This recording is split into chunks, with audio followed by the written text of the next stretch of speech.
I don't know anyone who doesn't know Napoleon. He's such a famous hero. Honestly, I couldn't think of anything off the top of my head about why France is a superpower. I can't think of any industries that stand out compared to other countries, although there are a lot of things that come to mind in terms of culture.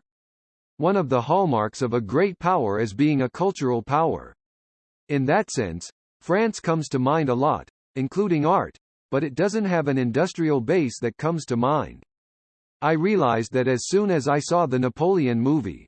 The fact that France was once a country that united all of Europe, that it was a country that could terrorize all of Europe, makes it a powerhouse. Napoleon hasn't been portrayed in movies or TV shows as much as you might think. It seems like there's a lot to show for the fact that Napoleon traveled around Europe and fought wars. The Napoleon movie was made on Apple TV. I think they made it for TV and released it in theaters, so maybe I'm a little biased. But I didn't feel like it was a little stuffy when I watched it on screen. I watched it on Screen X. In some cases, such as the war scene, it was shown wide, but the feeling was the same. The director is Ridley Scott. He's a director who's made a lot of good movies, and he's quite old. So I was curious to see how he would interpret Napoleon, because movies are all about the director's will, and you can perceive Napoleon differently depending on how the director wants to show him. Joaquin Phoenix plays Napoleon, and he's an actor that I can trust now, no matter what he does. He gives a performance that is uniquely his own. And that was the case with Napoleon. In the movie, Napoleon is not portrayed as a great hero. He's portrayed as someone who's not that different from the average person. He doesn't take a back seat when he's in battle. He's definitely up front and leading the charge, but he's incredibly nervous to be in battle. Napoleon is constantly breathing deeply and nervously as he gives the order to advance.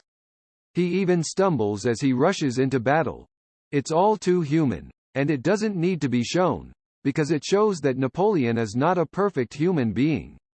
What's more, if you watch the movie, Napoleon never says he's going to do it first. Someone makes him an offer. They ask him to go into battle. They ask him to be Führer. They ask him to be emperor. I don't know if Napoleon ever pressed them on this.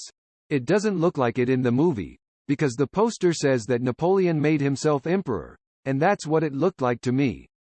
The movie starts, and the next thing we see is Marie Antoinette being executed by guillotine, showing that the days of kings ruling are over. And with that, France becomes a time of chaos. The people themselves have overthrown the king in a revolution, but the world doesn't change that easily.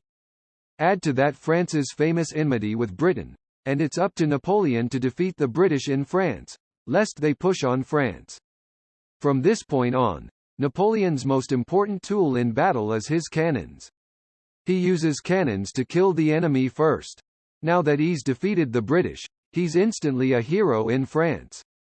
He's promoted from captain to brigadier general, and there's going to be people who want to take advantage of that. As I understand it, Napoleon did everything on his own, and that's what I got from watching the movie. Another important pillar of the movie is Josephine, Napoleon's lifelong love. Vanessa Kirby plays her, and she had a husband who was executed as an officer during the French Revolution. They met at a party and it seemed like it was love at first sight for Napoleon. In reality, it was Josephine who spoke to Napoleon first. What's more, she purposely asked her son to give her a knife that belonged to his father. He brings it back to her house, and the rest is history. They fall in love, but their relationship is far from ordinary.